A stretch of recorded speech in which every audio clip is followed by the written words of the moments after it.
Olá, seja bem-vindo ao StoryCoral, seu canal de conhecimentos e de conteúdos de história. Vamos iniciar agora o nosso próximo conteúdo. Reformas religiosas, a cristandade fragmentada. Então vamos aprender um pouco com relação às reformas religiosas. O que são reformas religiosas, né? Foram movimentos religiosos que romperam com a Igreja Católica, dando origem a novas religiões. Esse movimento também é conhecido por Reforma Protestante e ocorreu a partir do século XVI, inicialmente na Alemanha, França e Inglaterra. Houveram algumas mudanças na Igreja Católica, algumas pessoas não estavam muito contentes com o que estava acontecendo e decidiram então romper com a Igreja Católica e fundar novas religiões também cristãs. São as chamadas religiões protestantes. Por isso que o nome é Reforma Protestante. Então, reforma é uma mudança, né? A mudança e o surgimento de religiões protestantes. Lá no século XVI, em 1516, o religioso alemão Martinho Lutero demonstrou muita insatisfação com a Igreja Católica.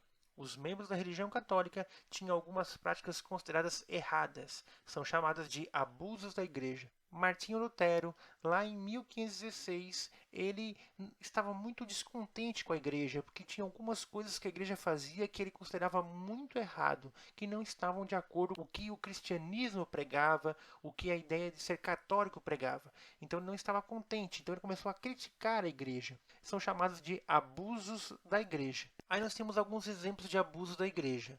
Os membros do clero eram despreparados e somente queriam disputar cargos políticos e religiosos. Então, não existiam membros da igreja preparados, que tivessem estudado, que tivessem tido um conhecimento sobre a religião.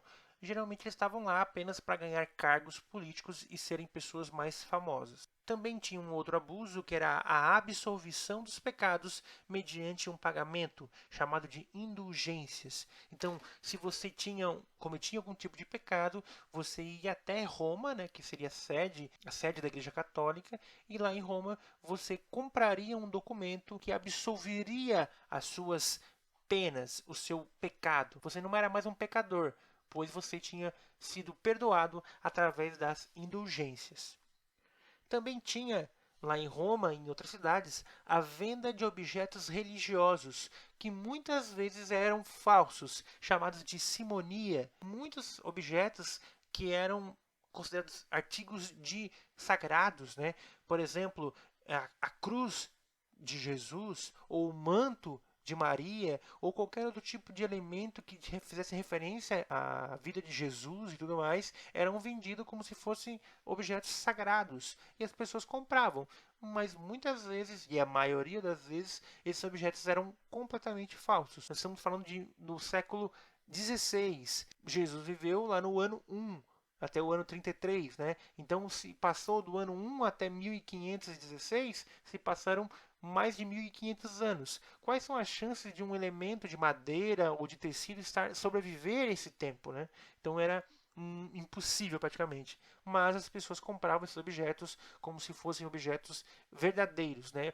A igreja também proibia a cobrança de juros, chamada de usura, pelos comerciantes burgueses. Então, para a Igreja Católica, cobrar juros também não era legal, porque então se você tivesse dinheiro, se você fosse um comerciante ou um banqueiro e emprestasse dinheiro para alguém, você não poderia cobrar juros, né? Você tem o dinheiro, você dá para uma pessoa e você não poderia cobrar juros dela, você não poderia ganhar dinheiro em cima dela. Segundo a Igreja Católica, isso não era correto. E também o Papa e outros religiosos interferiam muito no governo dos reis. Então, como a Igreja Católica era a maioria das pessoas na Europa, Papa e outros bispos e cardeais se envolviam muito na política, influenciando reis, influenciando nobres, príncipes. A Igreja Católica justificava essas cobranças, pois precisava construir a Basílica de São Pedro, estrutura central do Vaticano. A Igreja Católica conseguir se manter, a venda de objetos religiosos sagrados e a venda também das indulgências, né, que era o perdão dos pecados, era para construir a Basílica de São Pedro. É o prédio principal lá do Vaticano. O Vaticano é um país hoje, né? Ficava em Roma, na Itália, no passado. Hoje ele é um país em que o líder desse país é o Papa. Aqui nós temos uma imagem da indulgência, né? Então, Vejam que as pessoas faziam fila e elas falavam com esses religiosos que ficavam no meio da rua. Então, elas, em troca do perdão dos pecados dela, ela pagava e recebia um documento que estava absolvido dos seus pecados. Essa era a indulgência. Nós temos a Igreja Luterana, que é a igreja que veio do Martim Lutero. Martim Lutero, professor de teologia, monge agostiniano, não acha justo os abusos da igreja e critica o clero e a corrupção através das 95 teses. E o Lutero não concordava com essa prática da igreja, que era uma prática muito mais de arrecadar dinheiro do que salvar as pessoas. Então, ele cria um documento chamado 95 teses. Esse documento, no qual ele prega na porta da Catedral de Wittenberg em 1º de outubro de 1517, denunciando todas as irregularidades da igreja. Então ele cria um documento, esse documento tem 95 coisas que a igreja que não estava de acordo com a igreja, que a igreja fazia errado, e ele cola isso como uma forma de protesto, de reclamação à igreja. Martinho Lutero, ele é punido pela igreja católica e ele é excomungado da igreja católica e condenado à morte. Excomunhão é ser expulso da igreja católica, tá? À direita nós temos o Lutero, né, o Martinho Lutero, e à esquerda nós temos ali ele apresentando a sua defesa diante dos membros do clero, né? O trecho original que seria das 95 teses, né? E aqui a imagem lá de Wittenberg, né? À esquerda aqui nós temos a porta e à direita ali nós temos toda a praça na Alemanha. A igreja luterana pregava a salvação pela fé. Então, os seus pecados não seriam absolvidos se você pagasse, mas somente pela sua fé. Não é o dinheiro que compra o seu perdão, mas sim a fé. E também a igreja pregava o fim do celibato, que é casamento dos membros da igreja. Então, na igreja católica, os religiosos eles são celibatários, né? Eles não podem constituir uma família na igreja católica. Para Lutero, eles deveriam sim constituir uma família. O Lutero diz que a Bíblia como um documento sagrado único, né? Então, o único documento sagrado que se pode confiar plenamente é a Bíblia. Na igreja católica existiam vários outros livros que também eram considerados. E é que para a igreja luterana a riqueza é o dom de Deus aos bons cristãos.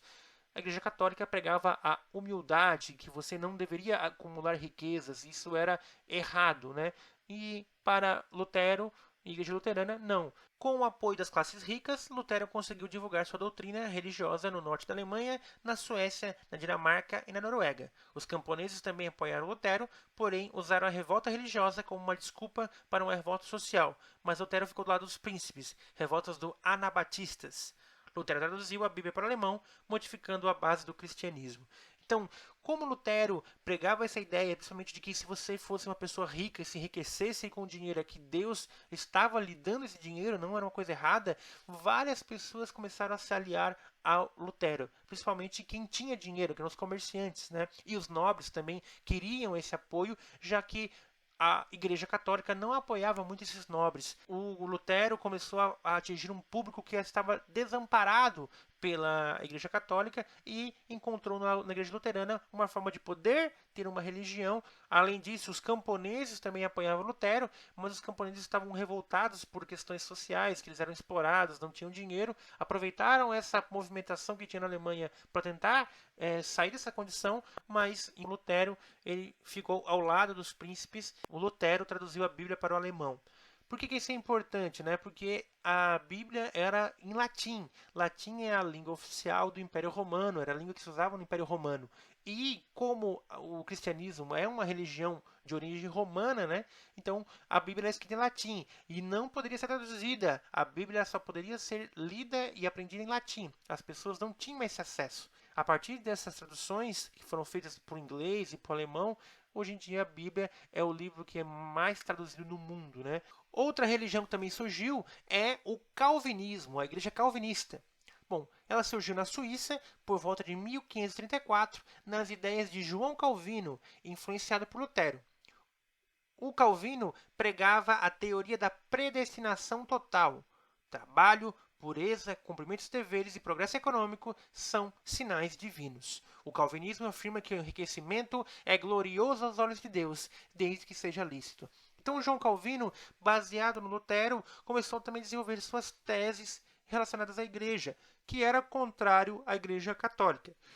A ideia dele era a predestinação total. Ou seja, você já era predestinado a ter aquilo que você tem, a ser a que você é, sem poder mudar e modificar muito a sua vida. Você nascia daquela forma e conseguiria viver a vida inteira daquela forma.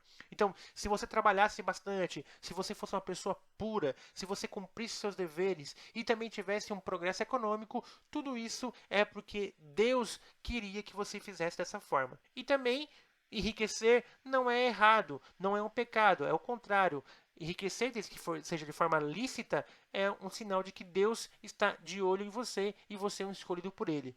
Então, esse aqui é o João Calvino, né? E aqui, então, ele está, na direita, ele está pregando em alguma reunião de pessoas, né?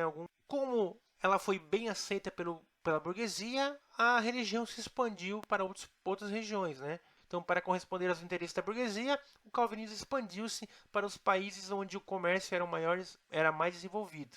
Em outros países, recebia outros nomes. Então, o calvinismo ele se espalhou por várias regiões, principalmente regiões que tinham burgueses e comerciantes, e o comércio era muito intenso. Então, foi para a Inglaterra, para a França e para a Escócia. E lá recebeu outros nomes, né? Na Inglaterra são chamados de puritanos, na França são chamados de huguenotes e na Escócia são chamados de presbiterianos. Mais uma igreja protestante da época, que é a igreja anglicana, certo?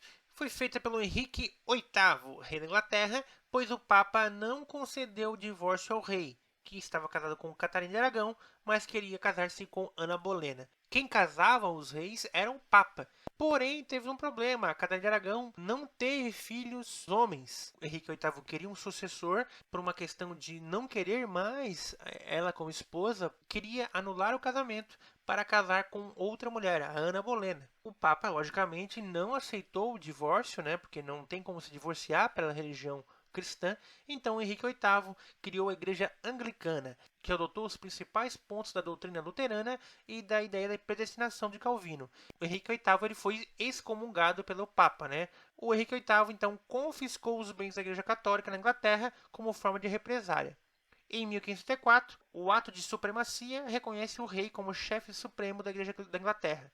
Então, além de ser chefe do governo da Inglaterra, também era chefe da religião da Inglaterra. Então, esse à esquerda é o Henrique VIII e ali são as mulheres que ele casou. O que a Igreja Católica fez para tentar diminuir esses problemas? Porque vocês podem ver que a Igreja Católica ela dominava toda a Europa e em vários pontos ela perdeu fiéis, né? Então, o que ela fez para tentar recuperar isso e tentar impedir que novas religiões surgissem e acabassem com o domínio da Igreja Católica sobre tudo? Então, foi feita a Reforma Católica, chamada de Contra-Reforma.